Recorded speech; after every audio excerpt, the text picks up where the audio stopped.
Hello మామాస్, welcome back to my channel. ముందుగా మన ఛానల్ని కొత్తగా చూసే వాళ్ళు జర సబ్స్క్రైబ్ చేసుకోండి అబ్బా. అలాగే మన ముందు వీడియోస్ నచ్చితే ఒకవేళ లైక్ చేయండి, షేర్ చేయండి. అలాగే వీడియోస్లో ఏమైనా చేంజెస్ కావాలంటే జర కమెంట్ చేయండి అబ్బా. దాన్ని బట్టి నెక్స్ట్ వీడియోస్లో ఆ చేంజెస్ అనేది అప్డేట్ చేస్తూ వీడియోస్ పెడతాను. ముందుగా ఈ వీడియోలో వచ్చేసి మనం చాలా రోజులకి వెళ్ళి వెయిట్ చేస్తున్న గేమ్ చేంజర్ ట్రైలర్ అనేది నిన్న లాంచ్ చేసినారండి. ఓవరాల్గా ఈ వీడియోలో వచ్చేసి నేను ట్రైలర్ రివ్యూ అనేది చెప్పబోతున్నానండి.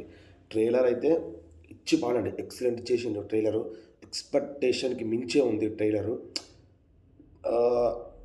కొన్ని సీన్స్ మనకి శంకర్ గారు అంటే సాంగ్స్కి అంత ఎక్స్ప్లెనేషన్ చేశారు. ఇక ట్రైలర్ ఎట్లా వస్తుందని ఆలోచించాం, కానీ ఆ సాంగ్స్ అక్కడక్కడ యాడ్ చేయడము ట్రైలర్లో వేరే లెవెల్ అండి. చాలా బాగున్నాయి ట్రైలర్ కూడా చాలా బాగుంది. ఎక్స్పెషల్లీ అది మన రామ్ చరణ్ గారు లుంగి వేసుకొని హెలికాప్టర్కి వెళ్ళి బయటకు దూకడం అబ్బా వేరే లెవెల్ ఉందండి ఆ సీన్ అయితే. ట్రైలర్ ఎవరు చూడకపోతే ఒకసారి చూడండి. నిన్న రిలీజ్ చేసిన ట్రైలరు ప్రస్తుతం ఇందాక వరకు చూస్తే 35 మిలియన్ వ్యూస్ వరకు వచ్చినాయి. స్టిల్ రన్నింగ్ అండి. ఇక మెయిన్ నాకు తెలిసినంత వరకు అయితే కాన్సెప్ట్ అంటే ఒకటే అండి, వార్ బిట్వీన్ ఐఏఎస్ ఆఫీసర్ అంటే పొలిటీషియన్ అండి. మేబీ రామ్ చరణ్ వాళ్ళ ఫాదరు, ఆయన కూడా రామ్ చరణే అండి. Maybe father and son are same, father plus వాళ్ళ కొడుకు సేమ్ రామ్ చరణే అనుకుంటా అండి. రామ్ చరణే, ఎందుకంటే మన ట్రైలర్లో అర్థమైపోతుంది. మేబీ ఆయన అప్పట్లో న్యాయం కోసం పోరాడి దాన్ని వాళ్ళ కొడుకు అయినా కంటిన్యూ చేయడము. దీంట్లో మనకి చాలా మోడలేషన్స్ చూసాము. రామ్ చరణ్లో పోలీస్గా చూసాము, కాలేజ్ బాయ్గా చూసినాము, ప్లస్ మనకి ఐఏఎస్ ఆఫీసర్గా చూసినాము. సినిమాలో ఏది ఎట్లా చూస్తామో దాన్ని ఒక్కొక్క జోనర్ ఎక్స్ప్లెయిన్ చేసుకుంటూ పోతారో, లేదంటే మేబీ ఇంకో క్యారెక్టర్స్ ఉన్నాయో చెప్పలేము మనము మూవీ చూసేంత వరకు. కానీ ఓవరాల్గా ట్రైలర్ అయితే ఇచ్చి పాడండి. బీజిఎం అయితే వేరే లెవెల్ ఇచ్చినారండి తమన్ గారు.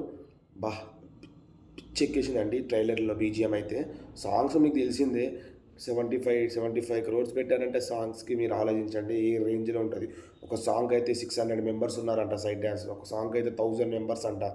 సాంగ్స్కే అంత పెట్టిండు దిల్ రాజు గారు. అంత సాంగ్స్కే అంత పెడితే యాక్సెప్ట్ చేశారంటే మూవీ యొక్క లైన్ ఎంత నచ్చుంటుందో దిల్ రాజు గారికి. ప్లస్ శంకర్ మీద అంత ఎక్స్పెక్టేషన్స్ చూస్తున్నాం. రీసెంట్గా శంకర్ గారు కూడా మనం చాలా డిసప్పాయింట్ చేస్తున్నారు. ఈ మూవీతో కంబ్యాక్ ఇస్తారేమో అని అనుకుంటున్నాం శంకర్ గారు కూడా. ప్లస్ ఇది కాక మనకు ఆల్రెడీ చాలామందికి మిత్ ఉంటుంది, ఏమని మన మూఢనమ్మకాలు అంటారు కదా, ఏమని మన రాజమౌళితో సినిమా తీసిన ప్రతి ఒక్కరికి నెక్స్ట్ ఫ్లాప్ వస్తుందని చెప్పి. ఆ మిత్ అనేది దేవరా నుంచి జూనియర్ ఎన్టీఆర్ గారు తీసేస్తున్నారు. దేవరా బ్లాక్ బస్టర్ అయింది, మీ అందరికి తెలిసిందే. అదే మేబీ ఒకవేళ అదే నిజం కాకపోతే గేమ్ చేంజర్ కూడా బ్లాక్ బస్టర్ అవుతుందండి. పక్కా మనకు శంకర్ గారి మీద నమ్మకం పెట్టుకోవడం. ఎందుకంటే దిల్ రాజు కూడా అంత ఈజీగా యాక్సెప్ట్ చేయడం, స్టోరీ నచ్చితేనే చేస్తారు, మనందరికి తెలిసిందే అది. చూద్దామండి. డైలాగ్స్ అయితే మస్తు ఉన్నాయండి. మనకి లాస్ట్లో డైలాగ్ చెప్తాడు, ఏమని నువ్వు 5 ఏళ్ళ వరకే మినిస్టరు, నేను చనిపోయే వరకు ఐఏఎస్ ఆఫీసర్ అని చెప్పి వేరే లెవెల్ ఇచ్చినారండి డైలాగ్ అది.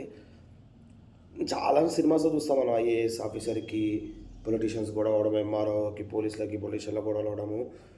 ఇది కొంచెం వేరే లెక్క తీసినారేమో అని అనుకుంటున్నాను. ఆ గొడవ అనేది కామన్ ఉంటుంది.